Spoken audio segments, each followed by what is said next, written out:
ಇವತ್ತು ಬೆಂಗಳೂರಿನ ಈ ನೇರಳೆ ಮಾರ್ಗದಲ್ಲಿ ಮೆಟ್ರೋ ಸಂಚಾರದಲ್ಲಿ ಒಂದಿಷ್ಟು ವ್ಯತ್ಯಯ ಉಂಟಾಗಿತ್ತು. ಅದಕ್ಕೆ ಕಾರಣ ಕರೆಂಟ್ ಪ್ರಾಬ್ಲಮ್ ಅನ್ನೋದು ಕೂಡ ಗೊತ್ತಾಗಿತ್ತು. ಈಗ ಮೆಟ್ರೋದ ಕರೆಂಟ್ ಪ್ರಾಬ್ಲಮ್ ಅನ್ನು ಕ್ಲಿಯರ್ ಮಾಡಿದ್ದಾರೆ.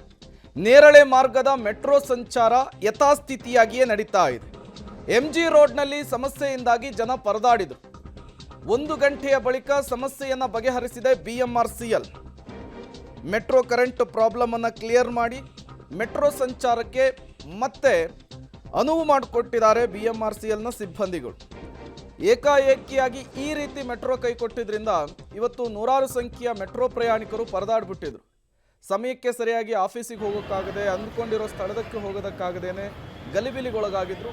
ತದನಂತರ ಕೆಲವರು ಆಟೋ, ಕೆಲವರು ಕ್ಯಾಬ್, ಕೆಲವರು ಬಸ್ಗಳ ಮೂಲಕ ತಾವಂದುಕೊಂಡಂತಹ ಜಾಗಕ್ಕೆ ತಲುಪುವಂತಹ ಕೆಲಸವನ್ನು ಮಾಡಿದರು. At the same time BMRCL ಸಿಬ್ಬಂದಿಗಳ ವಿರುದ್ಧವೂ ಕೂಡ ಆಕ್ರೋಶವನ್ನು ಹೊರಹಾಕ್ತಾ ಇದ್ರು.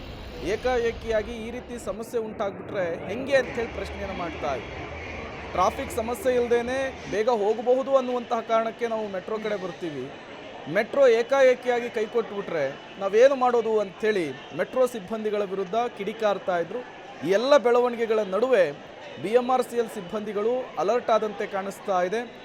ಈ ಅಸ್ತವ್ಯಸ್ತವಾಗಿತ್ತಲ್ಲ ಮೆಟ್ರೋ ಸಂಚಾರ, ಅದಾಗಿ 1 ಗಂಟೆಯ ಬಳಿಕ ಸಿಬ್ಬಂದಿಗಳು ಎಚ್ಚೆತ್ತುಕೊಂಡು ಈ ಮೆಟ್ರೋ ಕರೆಂಟ್ ಪ್ರಾಬ್ಲಮನ್ನು ಕ್ಲಿಯರ್ ಮಾಡುವಂತಹ ಕೆಲಸವನ್ನು ಮಾಡಿದರು. ಸಹಜವಾಗಿಯೇ ಈಗ ಮೆಟ್ರೋ ಸಂಚಾರ ಮತ್ತೆ ಆರಂಭವಾಗಿದೆ. ಜನ ಮೆಟ್ರೋ ಮೂಲಕ ತಾವಂದುಕೊಂಡಂತಹ ಸ್ಥಳಕ್ಕೆ ಹೋಗುವಂತಹ ಕೆಲಸ ಕೂಡ ಆಗ್ತಾ ಇರುವಂಥದ್ದು.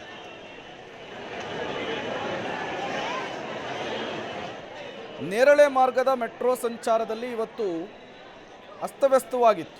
ಈಗ ಯಥಾಸ್ಥಿತಿಯನ್ನು ಕಾಪಾಡಿಕೊಳ್ಳಲಾಗಿದೆ. ಅಲ್ಲಿದ್ದಂತಹ ತಾಂತ್ರಿಕ ಸಮಸ್ಯೆಯನ್ನು ಬಗೆಹರಿಸಲಾಗಿದೆ ಎಂಬ ಮಾಹಿತಿ ಸಿಗ್ತಾ ಇದೆ.